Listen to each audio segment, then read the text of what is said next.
शिमला से है। एचपीयू अपना 57वां स्थापना दिवस मना रहा है। बता दें कि सीएम करोड़ों की परियोजनाओं का शिलान्यास करेंगे।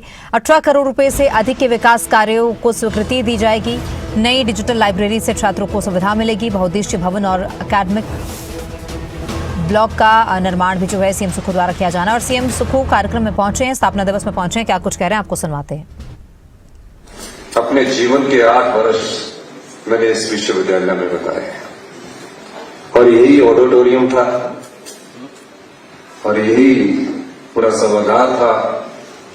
और महावीर जी भी उस विश्वविद्यालय में जब मैं पढ़ता था इसी विश्वविद्यालय के छात्र थे। बीके वर्मा जी भी इस विश्वविद्यालय के छात्र थे।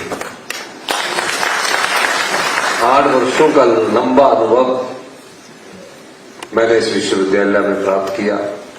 राजनीतिक जीवन की शुरुआत मेरे इस विश्वविद्यालय में जब मैं लॉ में एडमिशन लिया, डीआर के रूप में मैंने यहाँ चुनाव लड़ा। हालांकि मैं एनएसयूआई का स्टेट का प्रेसिडेंट था, लेकिन हम कभी यहाँ चुनाव नहीं जीते। और चुनाव हमेशा जो लोगों के बीच बने रहते हैं वो लोग जीतते हैं।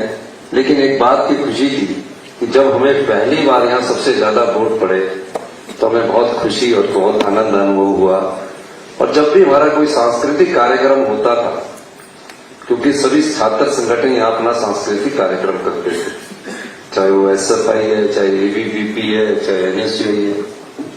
और जो हमारा सांस्कृतिक कार्यक्रम में सबसे ज्यादा प्रशंसा हमारी हुआ करती थी कि बहुत अच्छा सांस्कृतिक कार्यक्रम हो, पूरा ऑडिटोरियम भरा हुआ करता था।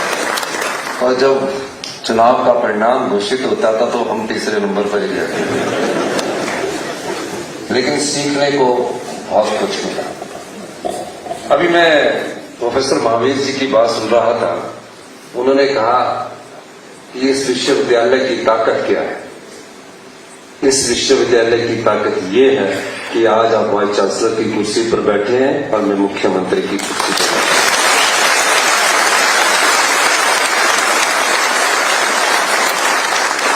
इस विश्वविद्यालय की ताकत वो है कि देश के स्वास्थ्य मंत्री हेल्थ मिनिस्टर जय प्रकाश नड्डा जी आज दिल्ली में केंद्र का नेतृत्व कर रहे हैं। अभी मैं राजनीतिक ताकत का एहसास करवा रहा हूं। इस विश्वविद्यालय की ताकत ये है, जब हम अपने जीवन काल में थे, छात्र जीवन काल में थे, युवा काल में प्रवेश कर रहे थे, तो राष्ट्रीय स्तर पर 3 बड़ी ऑर्गेनाइजेशंस हुआ करती थी, एनएसयूआई, एबीवीपी और एसएफआई। तीनों को राष्ट्रीय स्तर पर इसी विश्वविद्यालय ने, चाहे वो राकेश सिंघा जी है, चाहे जेपी नड्डा जी है, चाहे आनंद शर्मा जी है, पूरे देश का प्रतिनिधित्व इस विश्वविद्यालय की ताकत है।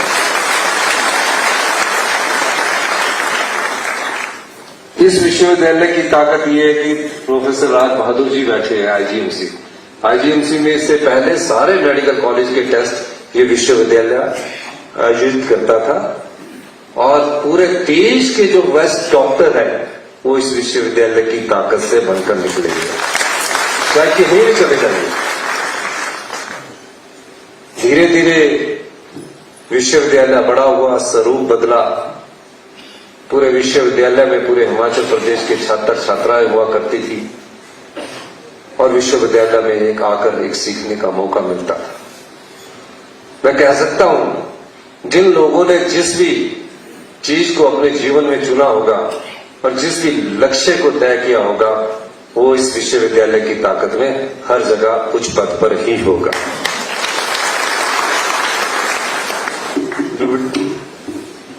पिछले 3 साल से हमारी सरकार है। 3 साल 7 महीने और 10 दिन 11 दिन आज हो गए हैं। प्रदेश व्यवस्था परिवर्तन के दौर से गुजर रहा है। क्या होती है व्यवस्था परिवर्तन? जहां जनता की सोच, जनता के दर्द, जनता की पीड़ा को, उनकी पीड़ा को योजनाओं में ढाला जाए और योजनाओं को अपनाया जाए, योजनाओं को लागू किया जाए, उसे व्यवस्था परिवर्तन कहते हैं। आपके 57वें स्थापना दिवस पर मैं कुछ सरकार के बारे में भी बात करना चाहूंगा। इस विश्वविद्यालय का तो मैं छात्र रहा हूं। जब हमने सत्ता संभाली थी उस समय प्रदेश गंभीर आर्थिक संकट से गुजर रहा था। मैं किसी पर टिप्पणी नहीं करना चाहता इस मौके पर। प्रदेश कर्ज के बोझ के तले दबा हुआ था। मैंने अधिकारियों से बैठक की, मैं पहले कभी मंत्री नहीं हुआ करता था। मैंने उनसे पूछा कि दोबारा से भारतीय जनता पार्टी की सरकार आती तो वो कैसे प्रदेश को आगे बढ़ाती। एक धर्रा था कि जो फाइल आ रही है उसी ढंग से हम सोच विचार करके आगे बढ़ रहे हैं। कि 40 साल से एक ऐसी व्यवस्था पर चल रही थी और 1 महीने तक हमने मंत्रिमंडल का विस्तार नहीं किया। मैंने जहां फाइनेंस की मीटिंग ली, वहां शिक्षा की मीटिंग भी ली, वहां हेल्थ की मीटिंग भी ली, सभी डिपार्टमेंट्स की मीटिंग ली।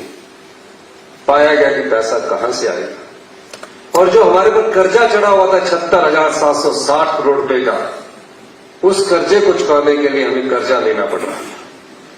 और जो कर्जा होता है, क्योंकि आप विश्वविद्यालय के और हिमाचल के लोग हैं, जो कर्जा होता है वो हमारी जीडीपी के तहत रिजर्व बैंक ऑफ इंडिया और गवर्नमेंट का फाइनेंस डिपार्टमेंट तय करता है। ऐसे कर्जा नहीं मिलता। अब हमारे पास समस्या ये थी, कर्जा भी हमको देना है और जो शिक्षा का स्तर था वो गुणात्मक शिक्षा के स्तर का जब आंकलन किया गया, केंद्र की सरकार भारतीय जनता पार्टी की सरकार ने आंकलन किया, जयराम ठाकुर जी मुख्यमंत्री थे, कि क्वालिटी एजुकेशन में सरकारी स्कूलों में पढ़ने वाले बच्चों की जो क्वालिटी एजुकेशन है पूरे देश में हम 21वें स्थान पर है।